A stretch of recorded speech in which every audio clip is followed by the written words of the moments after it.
Welcome back to the 2-Minute Warning. Today, I'm looking at the Tampa Bay Buccaneers after they just announced they have re-signed their tight end Rob Gronkowski to a deal that is up to worth $10 million. This is pretty big news. But before getting into that topic, question for those of you viewing, who is the Buccaneers' all-time leader in rushing touchdowns? I've asked before about yards. This question is about who leads in rushing touchdowns. If you know the answer, comment below. If you do not, I will reveal the answer at the end. But getting into this topic, Gronkowski is huge news for the Tampa Bay Buccaneers, actually making more than I expected him to, up to $10 million. Still plenty of money for a guy in the NFL making millions of dollars, but really I did expect him to seriously make 7 or less.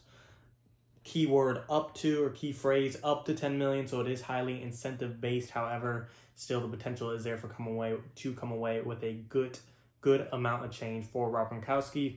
We've already known earlier today they re-signed Shaq Barrett to a four-year, $72 million deal. They re-signed Lavonte David, I believe last week, to a 2-year, $25 million deal. They extended Tom Brady, Chris Godwin's franchise tag. So as Tom Brady said, they're getting the band back together. It's all back. Of course, there's still a couple more pieces in AB, Leonard Fournette, and Ndamukong Suh.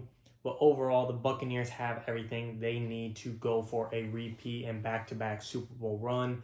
You got one of the best defenses emerging in the NFL. I don't know if they're top defense just yet, but they're definitely up in the par to at least be in the conversation with JPP, Shaq Barrett, Vita Vea, Lavonte David, Devin White, arguably the best linebacker duo in the NFL. And then in the secondary, you got Carlton Davis and Antoine Winfield Jr. holding them down. And then on offense, you know the receiving core stack with Mike Evans, Chris Godwin's still there, Rob Gronkowski's back, Scotty Miller, Tyler Johnson.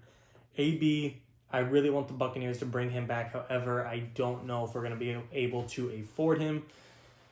I feel like we won't, based off of how much Gronk will make, unless AB does go a similar route like Gronk, where it's a highly incentive-based contract, which he may be up for, but it's really going to come down to the question of whether or not AB wants to chase money or chase another ring, and he can't go wrong either way. He might be trying to prove that he could be a number one talent somewhere again, and with the Buccaneers, while he might have a great chance of winning, he won't be the number one receiver on that team when you have Evans and Godwin and Miller all fighting for the ball themselves. And not that they're fighting for it in a selfish way, but really there is no dominant number one guy on the team. Tom Brady, he's not going to force the ball anywhere. He's going to go where it's most open and where it allows the team to win the most, and that varies from game to game when you have Tom Brady at quarterback. So AB, he won't be the star of the show in Tampa. He'll get plenty of publicity, and Tampa Bay fans will love to have him there, but he's not going to be as if he was with the Pittsburgh Steelers, where he's the face of the NFL at the receiving position. I think if he goes elsewhere, maybe like the Seahawks or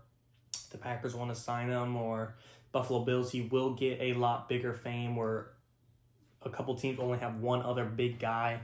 But the Bucs, they have so many big guys on that offense. AB is not going to get the money that he might be chasing. However, like I said, it's still a question of what he wants. If he wants a ring, I think he'll go back, and I do think he wants to play with Tom Brady more than anyone else, but we will have to see. Either way, Rob Gronkowski coming back, though, does put the Bucs in a position where we have Gronk, who will more than likely be our starter. Do we really need Cameron Brate and O.J. Howard, when if we cut one of them, that will save us $6 million, and that $6 million could possibly use to bring in Antonio Brown? To me, I would definitely explore that. I think O.J. Howard is probably one of the tight ends in the NFL that are still really on the cusp of reaching their potential, really never given the chance.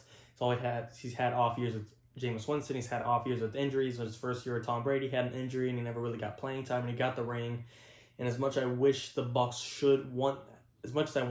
to keep him to really find his max potential, we won it without him, and I'd rather have AB than O.J. Howard if that's what it takes to get AB. Cutting O.J. Howard, I am okay with that. I hope the best for him, and I really hope his potential pays off somewhere, because I do think he has it. He was highly picked by the Tampa Bay Buccaneers, and I really feel like he just got a bad break within his first few years. I think he still has a talent in him, but we will have to see. I do think the Bucs will seriously consider cutting him in order to give them an extra $6 million in cap space, and even if it's not used for AB, maybe it'll be used for Ndamukong Suh or Leonard Fournette. Even if it's not Leonard Fournette, even if he isn't coming back, we still have Ronald Jones, who's a very viable back that I think Tampa can rely on. Playoff Lenny is another story. Don't know how Ronald Jones is in the playoffs. We didn't really expect Leonard Fournette to take on the playoffs like he did. But since he did, he's really upped his stocks, and he might be able to get a bigger paycheck with a different team that's looking for a run game. The Seahawks, if they don't re-sign Chris Carson, that could be a spot for Leonard Fournette. The Buffalo Bills, the Pittsburgh Steelers. Leonard Fournette can go out there and still be on a competitive franchise, yet get a lot more money than he will with the Tampa Bay Buccaneers. So it's a similar situation as AB. Does he want a lot of money? Does he want to be the top guy?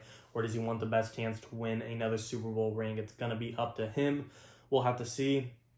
And then next, of course, Ndamukong Suh. I would love to have him back on this defensive front, but even if not, we have a pretty stacked defensive line with, like I said, JPP, Vita Vea, and Shaq Barrett being resigned really hold it down. And you still have other guys coming off and on. William Golston, I'm a big fan of him. And then the linebacker duo, like I said, in Devin White and Levante David. The Bucs have everything we need. At this point, we're kind of just being picky. The fact that we were able to even re-sign Gronk, David, Barrett, and Chris Godwin is really too much to ask for in general.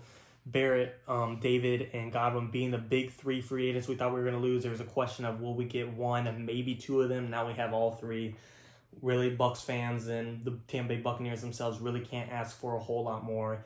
They got more than any of us expected, and they have everything they need to make a run again. It won't be as, I don't want to say easy this year, but I do think it'll be just as difficult, if not harder, because of the NFC. Getting Matt Stafford in LA with the Rams.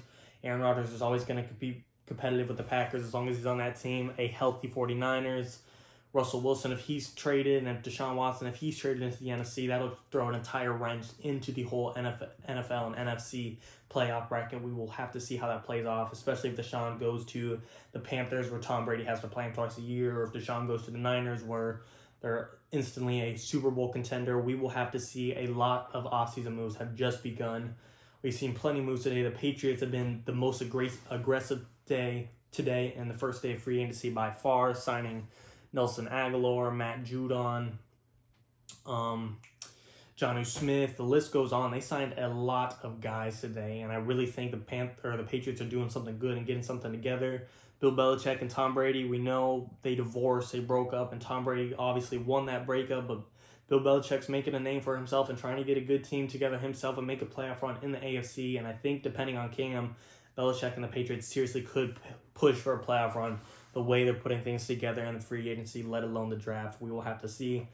Either way, if the Bucs don't pull off Leonard Fournette, we still have Rojo. If we don't pull off Antonio Brown, we could still have plenty good receivers, like I said, in Tyler Johnson, Rob Gronkowski, Chris Godwin, Mike Evans, Scotty Miller, the list goes on. And then Ndamukong Suh, even if we don't have him, we have a good defensive line. And whatever we don't get, there's still the NFL draft to draft a new emerging rookie, maybe get a defensive lineman in the NFL draft. I highly doubt Jalen Phillips or Kwity Paye or Gregory Rousseau will fall that far. I think those are kind of the three top defensive linemen, but anything is possible. Maybe a corner, J.C. Horn drops back. I doubt it. I'm asking for a lot there.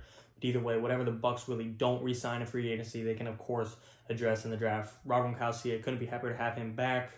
He looked great. He was really a huge part of our playoff run, and I think he'll help us go back-to-back. But right now, I think him coming back is really going to open up the doors and open up the possibility of releasing Cameron Brate or O.J. Howard. I think Tom Brady's a big fan of Cameron Brate, and I think he wants to play with O.J. as well. But with them winning without O.J. Howard on the field, that will tell them they don't exactly need him, but they might be able to, if they release him, get A.B. And I think that'll be the biggest outcome of this Gronk signing, the fact that O.J. Howard will, in my opinion, not be on the team, but we will have to see, like I said. Let me know what you guys think in the comments. What do you think of this Gronk move? Do you think the Bucs are going to go back-to-back? Do you think they'll release a tight end? Do you think they'll get AB? Who do you think they'll get in free agency? Like I said, comment below what you guys are thinking about the Bucs in general. And for the question for those of you viewing, the all-time rushing leader in touchdowns for the Tampa Bay Buccaneers is, of course, Mike Allstott, who has 20 more than the next guy. Always a guy to really punch it in the end zone when the Buccaneers need it in his career with Tampa. Thanks for watching, guys. 2-minute warning.